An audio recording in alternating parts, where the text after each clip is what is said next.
po sa episode po natin ito, madalas po tayo ay update. Opo, gawa po ng madalas ay kumbaga marami sa atin ay nakatanim na po. Ay di ngayon po, kumbaga ating bisibisita. Opo, iba't ibang uri po ng ating pananim, puro update. Ara naman po ang update natin sa ating talbusan ng kamote po. Yan. Nagiging ayos na rin po. Yan. Ito. Malapit na rin po siya. Pero yung banda po doon, yung iba po mga namatay din. Opo. Kaya hindi po lahat perfect na nabuhay.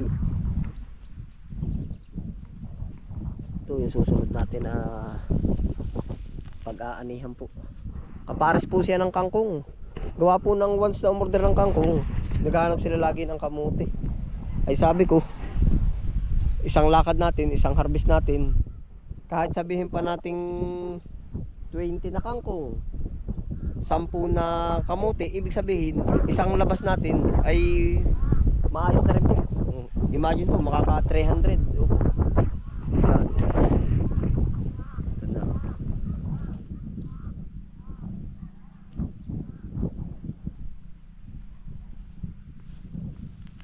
Yung iba po nagkakandamatay. Doon sa kabila po ang daming mga namatay. Yan na po ang ating talbusang kamote. Tatanggal natin ang ilan.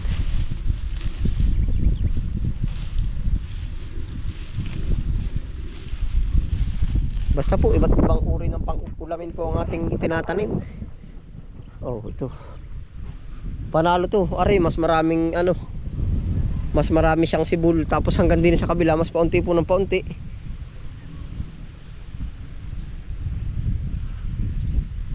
Marami rin pong patay. Oh. Ito mga patay po. Pero yan po naman mapupuno din, naggawa ng gagapangan laang po yan. Mapupuno din.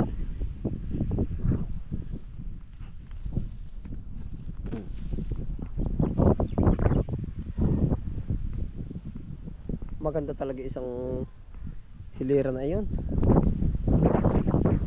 Ito lalaki. Meron na rin po yung chicken manure. Yung iba nagsusurvive bago pa lang po nabubuhay.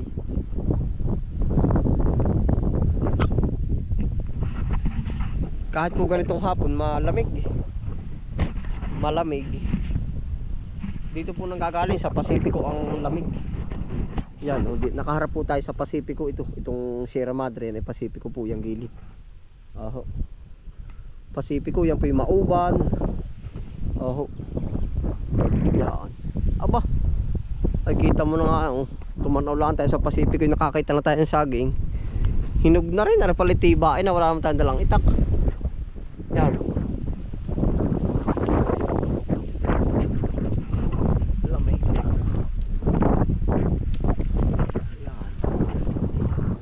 Pwede na po pala rin tayo gawa lagi sa kunay.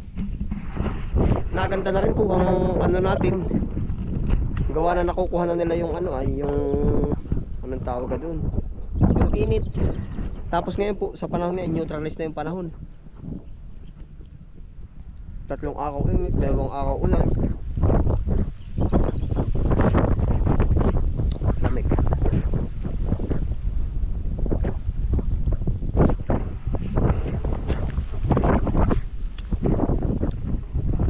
Dahil po marami ito, pwede na natin schedule yung mga tibain na aring isa pwede na rin.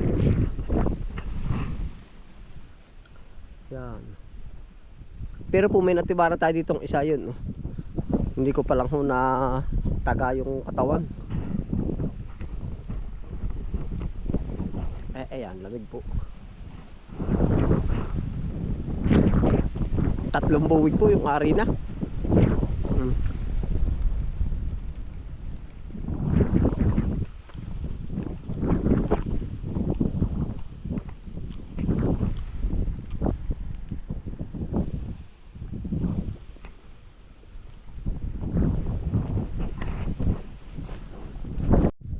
po naman yung ating sili talbusan, malalaki na rin po. Yan.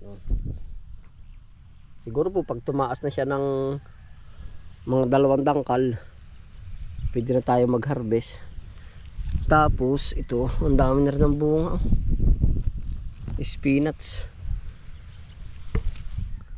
Spinach Tagalog.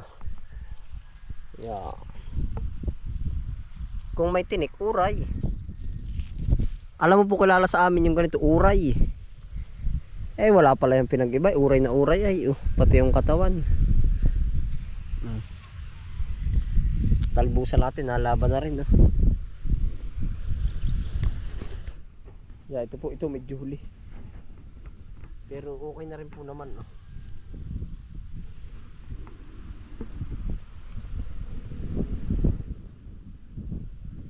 Yeah. Ari po pala magiging bunga niyan, no. Ito po ang ating kukuhain para tayo may pang semilya. Dami, Good news po. Yan po pala ikaano din. Ang hirap ding hanapin ng buto, para ng kinchay din po ay. Kaya sabi ko magpabuto na po ng sarili. Yun, ngayon po naman ay ayos. Kumbaga ito na yung nagiging improve. Yung pagbabago natin, may pabuto na tayo po. Yan. Nalaki rin ang dahon. Nalaki na rin ang puno. Pag po yan ay nanilaw na, ibig sabihin po niyan ay hinog na. Oh. Talaga po walang pinag-iba sa uray yung pagkakatinik-tinik po doon sa amin dinadaanan. Ganito yung may matitinik ka, ito wala.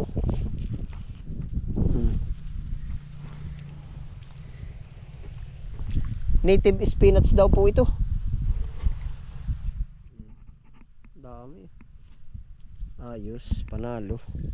Native spinach. Nung minsan po ang paranggit ng buto niyan, spinach na yan ay ano po, ang presyo po ng buto nung nakaraan 1,000 po per kilo. Di po ba ang kinchay ay 3,500 per kilo? Yan po ay 1,000 per kilo. Hanggang 1,200, nagwa-1,200 pa po. Ay wala din po nang mabagat. Kaya tayo tsaga-tsaga po muna. Hintay, habang naghihintay, nag-aano na rin po tayo yung plan B. Plan B na magpasibol. Kung alin po yung mas mauna, hintay pa rin po tayo.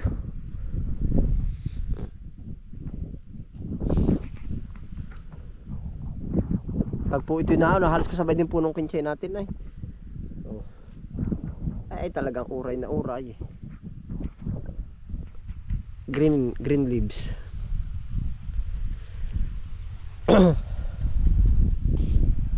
Tapos po ito, pagka-harvest ng ating singkang, lahat po ilalagay na natin kangkong. Yan, 2 plat pa po, makakangkong na natin.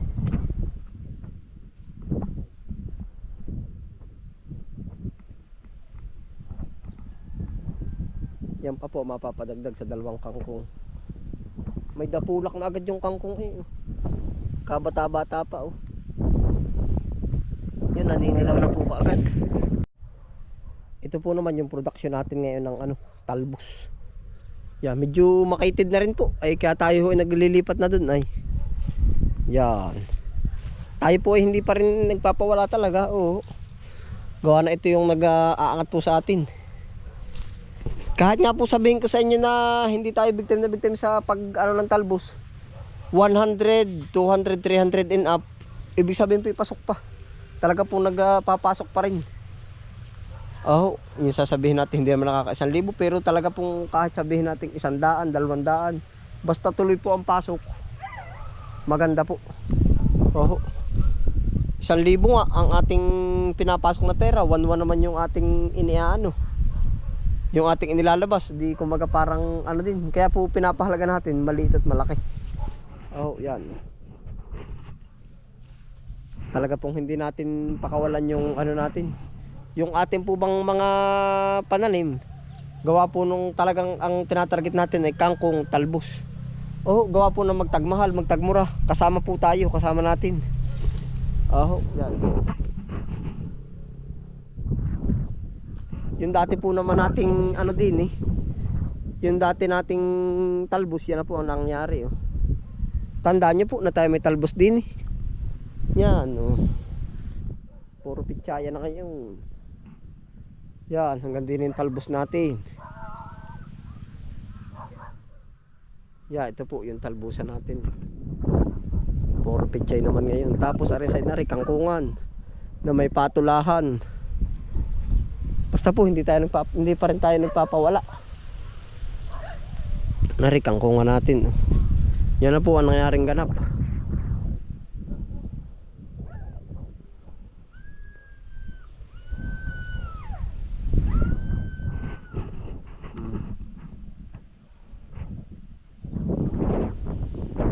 Panalo.